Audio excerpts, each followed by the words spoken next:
Joyce, and today I will be talking about the growth in volleyball's popularity. As parents and players of the volleyball community, it's noticeable as to how volleyball has grown and how many clubs have been created recently.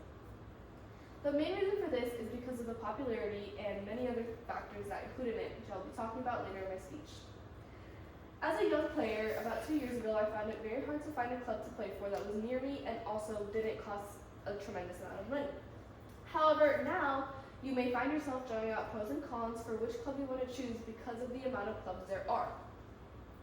It's important to understand as parents and athletes why volleyball is receiving more attention and why it's considered one of the fastest growing sports in the US.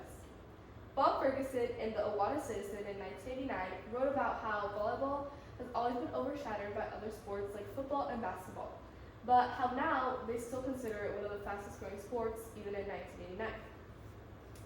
Today I'll be talking about how the growth of volleyball has been fueled by participation in middle and high school, media visibility and attention, and the professional leagues after college. As a volleyball player of 3 years, I have a first-hand account of how players have grown because of the amount of possibilities there are now. My first point is about how comparing now and then, before you couldn't play volleyball in school and high school, but now you can play it at no cost.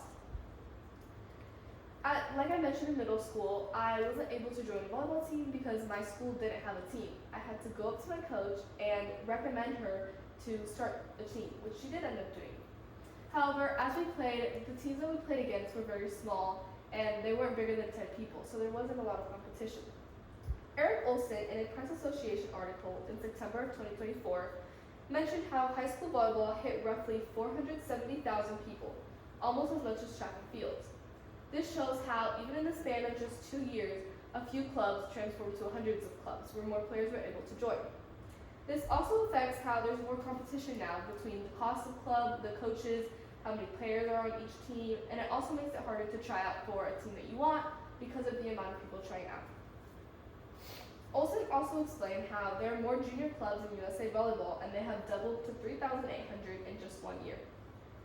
USA Volleyball has been around for multiple years, and it's a company who registers clubs for many tournaments. As a result of more clubs, they've had to start doing tournaments in convention centers. This also shows how more popularity doesn't just affect the athlete, but also the coaches, the players, the parents, and the companies who are hosting these tournaments. My second point is how there's been more media attention and coverage on volleyball, meaning that it's shown on TV now, which wasn't available multiple years ago. Kayla Hunt explained in Madison Capital Times that many coaches have seen many games on TV recently, meaning that they could switch between each game.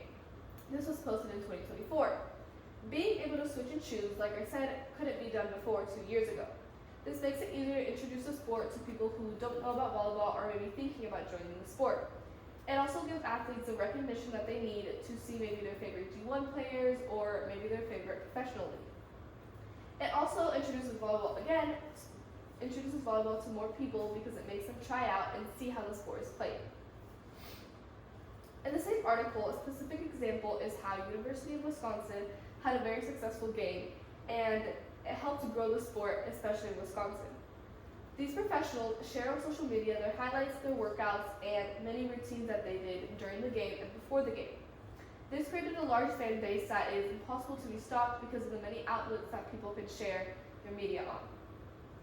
Something that also helps is how every season, including club season, school season, and college season, are all during different times of the year. This makes volleyball kind of a year-round sport that can either be watched or played throughout the entire year, which again contributes to the popularity growing because it's a year-round sport. My last point is how there are more opportunities after college and in professional leagues. Many people want to play after high school or college. Money may be a concern, but it may not be a concern. It just depends what your situation is. Now, because of scholarships and the possibility to have more professional leagues, more people are able to join these leagues. Olsen, in his Press Association article, explained how there are now 3 professional leagues in the United States. This means that more people can try out and get recruited for these leagues instead of just being restrained to maybe one league and not having as many people play in that. Volleyball is also an Olympic sport now, multiple years, showing that it has grown to such an extent that it can be shown on TV professionally. This has overall created a domino effect where more fans are attracted from many leagues and many TV shows, So that leads to even more opportunities for athletes now. And again, creates a trail of popularity that cannot be stopped because it's constantly growing. No matter if you close one outlet, there's more popularity from the other. Overall, we discussed the participation for young girls, media coverage, and how playing professionally gives more outlets to people. These opportunities were not here years ago, and it shows how the growth is fueled by the skills and the ability for athletes to showcase them in many different opportunities. All in all, it's important to recognize what the opportunities are and think about what's right for you and your athlete. It's very easy to be flexible now because of the amount of clubs and opportunities that there are for everyone. It's your responsibility to choose and recognize what you will do with all these options.